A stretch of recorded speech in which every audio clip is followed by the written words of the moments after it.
ஹைடா குட்டீஸ் மேம் இன்றைக்கு அவங்களுடைய பர்த்டேவை கொண்டாடிட்டு வராங்க. Happy birthday ma'am. இறைவன் அருள். இருக்கிற ஸ்கேம்லாம் பார்த்தான்னு சொல்லிட்டு இப்போ புதுசாக ஒரு ஸ்கேம் ஸ்டார்ட் பண்ணிட்டாங்க போல இருக்குது. பிறந்த நாளுக்கு விஷ் பண்ணுறோம் அப்படின்னு சொல்லிட்டு ஒரு ஆசிரமத்திலேருந்து கூப்பிட்றோம் அப்படின்னு சொல்லிட்டு கூப்பிட்ருக்காங்க. அதாவது எனக்கு பிறந்த நாளுக்கு எனக்கு கூப்பிடாம என்னோட அப்பாவுக்கு, என்னோட தம்பிக்கு, என்னோட தங்கச்சிக்கெல்லாம் கூப்பிட்ருக்காங்க. எப்படி அவங்களுக்கு நம்பர் போகுது, எப்படி என்னோட பர்சனல் டீட்டெயில்ஸ்லாம் அவங்களுக்கு தெரிஞ்சிச்சுன்னு சுத்தமாகவே தெரியல. கால் பண்ணி வந்துட்டு நம்ம பேரை சொல்லி, யாரோட பிறந்த நாள் அவங்க பேரை சொல்லி, இவங்களுக்கு பிறந்த நாள் அவங்களுக்கு நாங்கள் விஷ் பண்ணுறதுக்கு ஃபோன் பண்ணோம் அப்படின்னு சொல்கிறாங்க.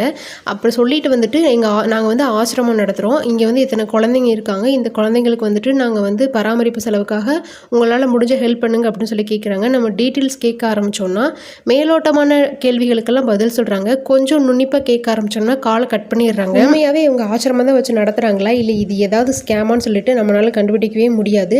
அப்படி நமக்கு வந்து உதவி செய்யணும்னு விருப்பம் இருந்துச்சு அப்படின்னா டைரெக்டாக போய் கண்ணில் பார்த்து அவங்களுக்கு ஹெல்ப் பண்ணுங்கள்.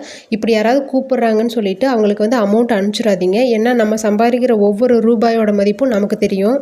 இந்த வீடியோ எல்லாத்துக்கும் ஒரு அவேர்னஸாக இருக்கட்டும். ஏன்னா இந்த விஷயம் செகண்ட் டைம் எங்கள் வீட்டில் நடக்குது. இதுக்கு முன்னாடி இதே மாதிரி எங்கள் ஃபேமிலியில் ஒருத்தவங்களுக்கு பிறந்தநாள்னு சொல்லிட்டு ஃபோன் பண்ணியிருக்காங்க. ஸோ வந்து வீட்டில் இருக்கவங்களுக்கு நமக்கு தெரியும் இது வந்து ஸ்கேமாக இருக்குன்னு சொல்லிட்டு, நம்ம அப்பா அம்மா தாத்தா பாட்டி இந்த மாதிரி ஸ்மார்ட் ஃபோன் யூஸ் பண்ணுறவங்களுக்கு இது தெரியாது. சரி ஹெல்ப் பண்ணுவோன்னு சொல்லிட்டு அவங்களும் அனுப்பிச்சிட போகிறாங்க. கொஞ்சம் அவங்களுக்கும் சொல்லி புரிய வைங்க. கொஞ்சம் அவேர்னஸாக இருங்க எல்லாருமே.